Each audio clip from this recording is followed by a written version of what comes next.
this is honestly what I wanted out of this. Like when I first started like doing podcasting, when we first started this Mm-hmm. iteration of the Untapped Potential Podcast, I really just wanted to meet cool people that I would have probably never met before and hear stories that I would have never heard before. Because honestly, ultimately, what happens with me is I come away inspired by these conversations, and I just Right. bring like a new outlook to everything else that I do, because it's like I'm bringing a piece of these people with me.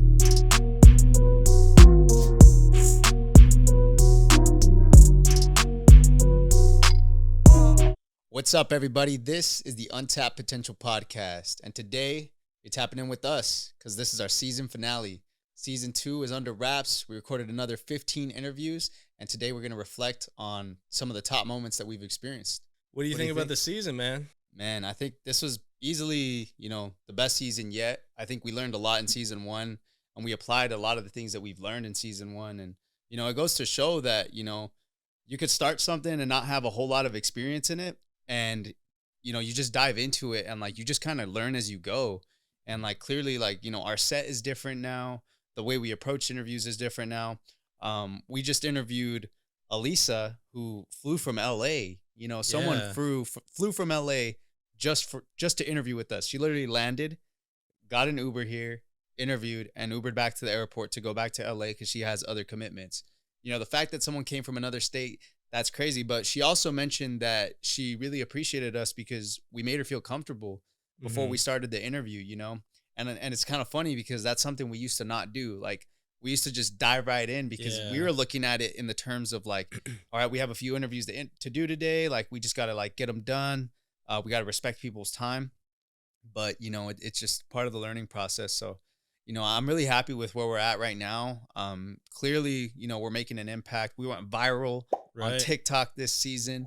And a lot more people are appreciating our interviews. So I'm really happy with the impact that we've been making on the community. Yeah, we definitely grew a lot, man. I mean, from episode 1 to 15, like you mentioned, we're on that tabletop. It felt a little formal. We've been really looking and tweaking after really each episode, and growing from there. And you can really see the growth from episode 1 to 30 at this point. Right. Two seasons into it. Yeah, and like you mentioned, man, we went viral for the first time. Who knows? By the time this clip comes out, we might have gone viral again. Who knows? Right. No, seriously. And I think it's worth to note too, we don't do this to go viral or like to blow up on anything, but that's just kind of like what comes with it. We went viral because, the algorithm picked up the video, and it just so happens that, a lot of people like to have discussions under certain videos. Shout out to Trippy Barber because it was actually a clip from her interview that went viral about her, being a woman in a male-dominated industry as a barber, and, how she had like a certain experience with the male client who was being sexist toward her. Right. And so, I'm just happy that, that our platform is getting out there and that people are learning more about us because, ultimately our goal is to inspire people and to share the stories of people who are putting in work. So ultimately that's what we're doing. So yeah. And as we prepare for season 3, we already have a couple great guests lined up. So it's looking pretty solid for the future, man. So I'm pretty excited about that too. Yeah. We'll keep that under wraps for right now. You'll have to subscribe to our YouTube channel and follow us on Instagram and TikTok if you want to be the first to find out who's going to be on season 3. But yeah, we got some heavy hitters for season 3 for sure. So I got a question for you, Max. Yeah. Let's talk about some of the best moments from this season. Yeah, there's a lot. We're at the _Untapped Potential, both on TikTok and Instagram. And Max, we'll just get right into it. This was your first choice. I don't know if you want to voice over it before we play. Yeah, no, for sure. This was actually our first interview, not our first episode. We did a solo episode first, but this was our first interview for season 2 with Coach D. He's a performance coach out of Kent, Washington. And I really like this clip because he talked about how, as a coach, he's constantly working with youth. And there was a particular kid that he worked with who, had low self-confidence, was a little on the bigger side, came from like, a difficult background, single mom. And so he kind of saw that in him, and he did his best to try to invest in him and try to get him to, have more confidence in himself. And then he tells this story that we'll play right now about the kid when he runs into him later on. I had a young man that his mom brought him in, really overweight, lacked confidence. Immediately I felt like, okay, I need to really help this kid. So over the years, I prayed for him, man, worked out with him, did special visits to the house. 5 years later, and I'm talking, this kid went from 300-something pounds to, I mean, he's shredded. And I see him running through the streets of Renton. So I get up to the light, and I look over, and I'm like, I know him. And I roll the window down. My daughter's in the car with me, and I'm like, hey, man, how you doing? And he's like, man, I'm doing good, Coach D. Man, I love you, man. Like, look at me, man. I'm running, I'm boxing, I'm doing this, I'm doing that. And then he later goes on to, reach out to me on Instagram. He direct messaged me, and it's just like this spiel, man. And I'm just like, wow, like tear you up, Yeah, that's like, tear deep. you up, and you're like, okay, this is what it's about. Yeah, see, I really like this clip because I feel like it just really goes to emphasize what we want to do here at Untapped Potential. Is share stories of other people who are chasing their passions. And I think Coach D is like the epitome of that, right? Because his passion is to help others. right? And so we want to help others, and we gave someone else who's helping others a platform. And stories like this are just so powerful because it goes to show that, you can chase your passion and you can help others at the same time. And I just really like this story. It was cool. Yeah, not only that too, Coach D has had a history of different, this was just one example, but as I've worked with him through Dripped and he's modeled for the brand, I've run across a bunch of people who message me of stories about him and how he's influenced their lives. So the fact that this is just one example of the many that he has. And I think, like you mentioned, it exemplifies what we're trying to do.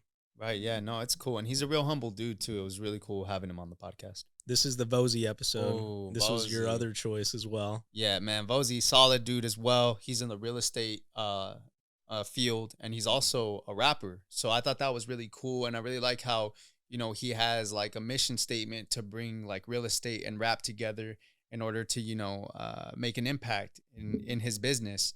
And this story here specifically spoke to me because I really like how, he took the risk of leaving his job in corporate America in order to pursue his passion. And he shares a story of, I think it was a manager, a supervisor or something of his that told him, what he's about to share here and the impact that it had on his view. Is a lot deeper than this title. At my last corporate gig, one of my managers, he's like, look, man, if you want to be successful in the corporate world, you can have 2 of 3 things, but not all 3. You can have that corporate climb, right, where you go from developer to senior developer to director to executive. The second thing is you can have good, mental and physical health. And the third thing is you can have, like a good, family/social life. And that was pretty much like the crystallizing moment for me to realize, what, this is not what I want to be doing. And like life is a lot deeper than this title. Right, so at my last, you see, I think that spoke to me because I myself work in corporate America. I just graduated from college like 3.5 years ago. I've been working there for 3.5 years. And I could see that already, like what he said there is because like in corporate America, you have to do your job, get it done. And if you want to move up the ladder, you got to put in those extra hours.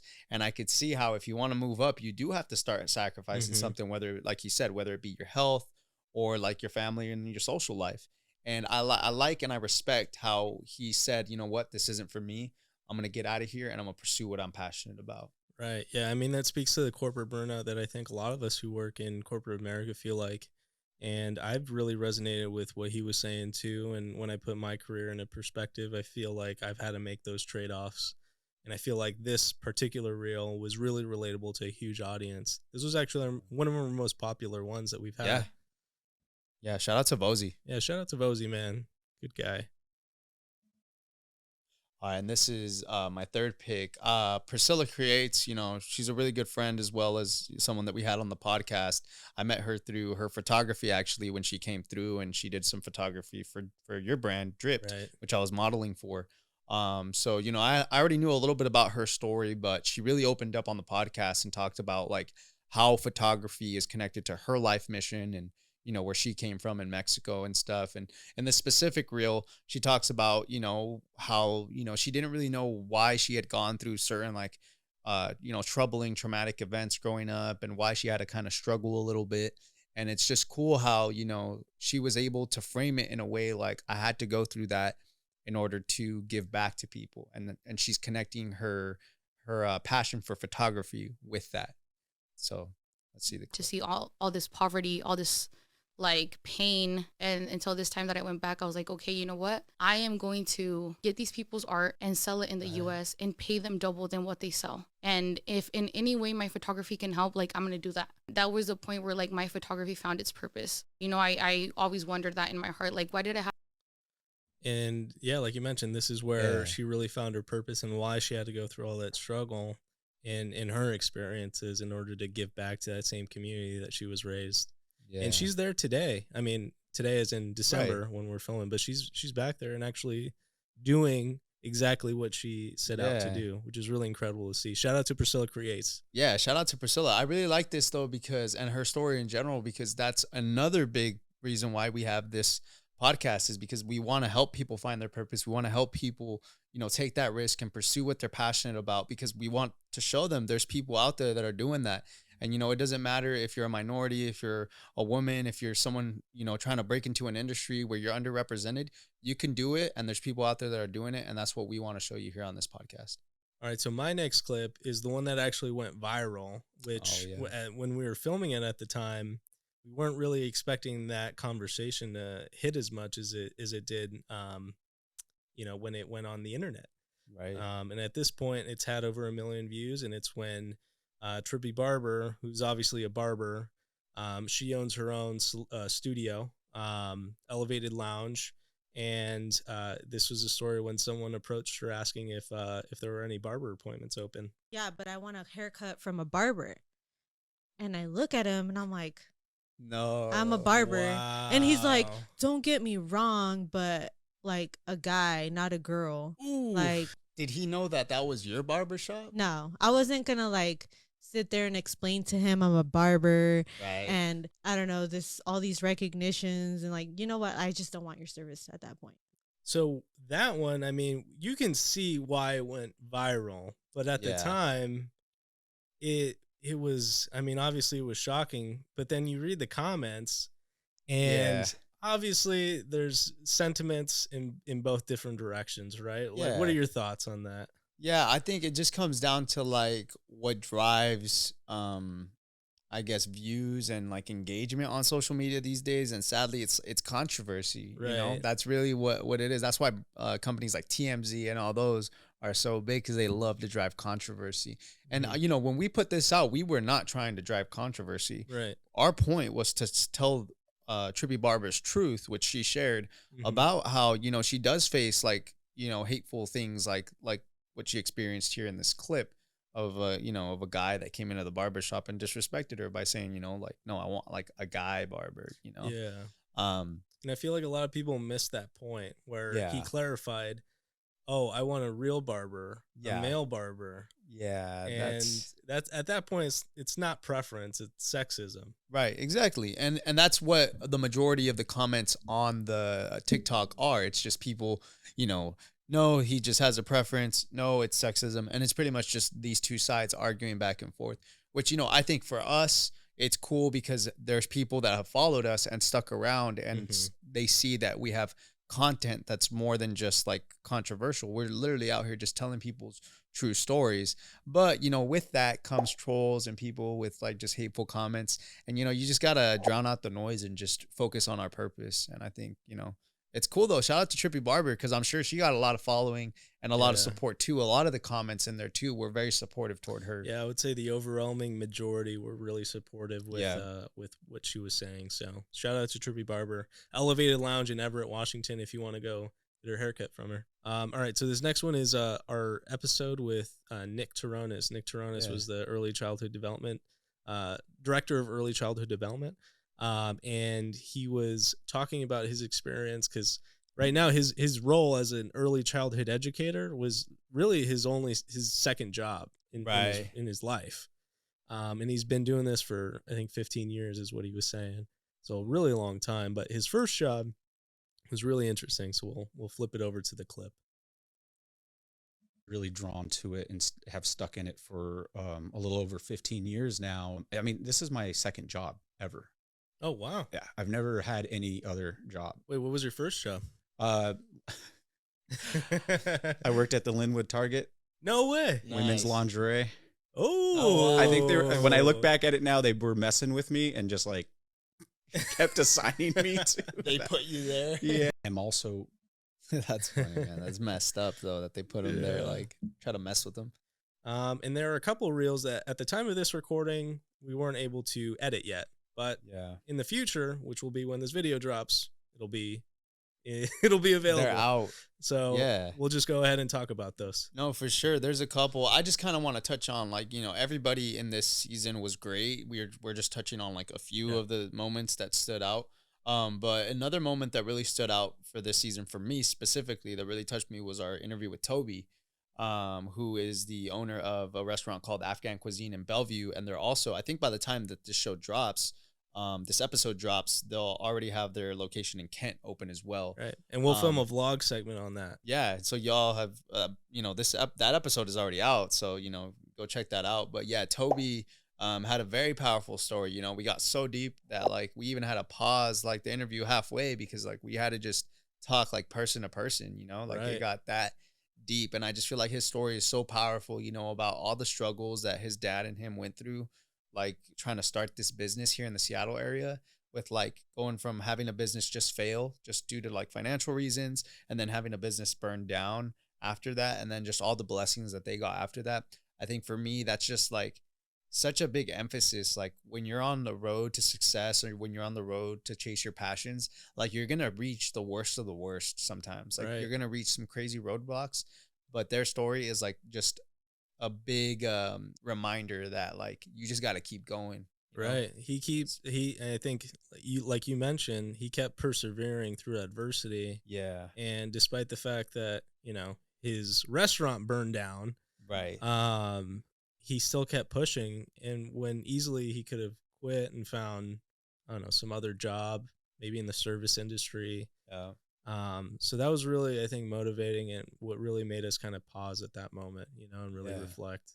For me, I think, as we go on and talk about some of the episodes that have yet to be released as of this recording, one of those experiences that really pop out to me was the conversation that we had with Elisa. Yeah. For those who haven't seen the episode, it's the one that we released right before this one, episode 29, but it's with Elisa. She's the CEO of Lash Beauty Salon. Yep. And she essentially describes her journey of going through, going to UW Bothell and trying to find her purpose. And she found it through doing lashes on the side throughout that experience. And then she went on to go to Columbia University and focused a lot of her education around drug addiction and treatment and all that. Throughout that experience, she started her own business, and she was talking with us about an experience where she was dealing with a client who I believe was an addict. Yeah. And during COVID, at the very beginning of the pandemic, she was doing work out of her home. And we'll just roll the clip right now, but it's a really, really interesting story. During quarantine, when the salons were being shut down, so I was taking whoever was comfortable at my house. She came over and she took her pants off. At this point, I'm like, wait, what is going on? And then she's like, oh, can I use the restroom? So I was like, yeah, go use the restroom.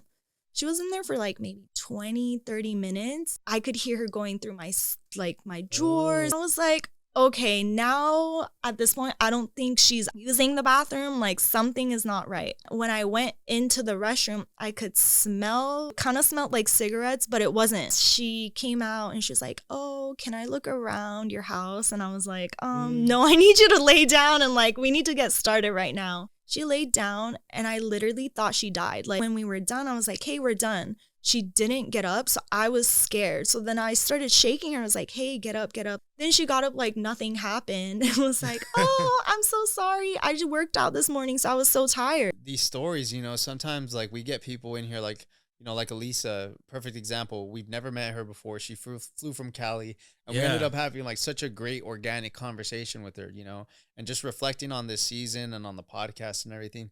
this is honestly what I wanted out of this. Like when I first started like doing podcasting, when we first started this iteration of the Untapped Potential Podcast, I really just wanted to meet cool people that I would have probably never met before and hear stories that I would have never heard before. Because honestly, ultimately what happens with me is I come away inspired by these conversations, and I just bring like a new outlook to everything else that I do, because it's like I'm bringing a piece of these people with me. And I think that that's just what life is about,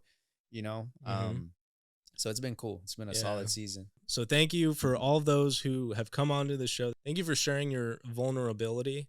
Yeah. I think that was something that was really special with our podcast that you don't really see too often. People get really vulnerable in these chairs. Yeah, no, seriously. And that we were actually talking about that today. We're like, man, some of these people, like, they've been on other podcasts. So we just got to like, make sure we don't ask the same questions and stuff. Right. And like, I think like, it made me take a step back and be like, what's different about us, because when I think about it from a business perspective, like as a business, you got to add value in a specific way, especially if you have like quote unquote competitors. Like it's like not I don't see it as a competition with other podcasts. So I don't mean to put it like that, but like we have to offer something different of value for people to tune into us. And I think the value that we provide is that, we focus on the people, and their stories as people and where they're from and, what inspires them. And then we get into like, what they do now kind of on top of that. That's like the cherry on top, but we want to get to the root of it. It's like, who are you and what's your purpose and what do you want to do? I just want to take some time too to like recognize Darcy, who's over here on the audio as well. She's been doing great all season.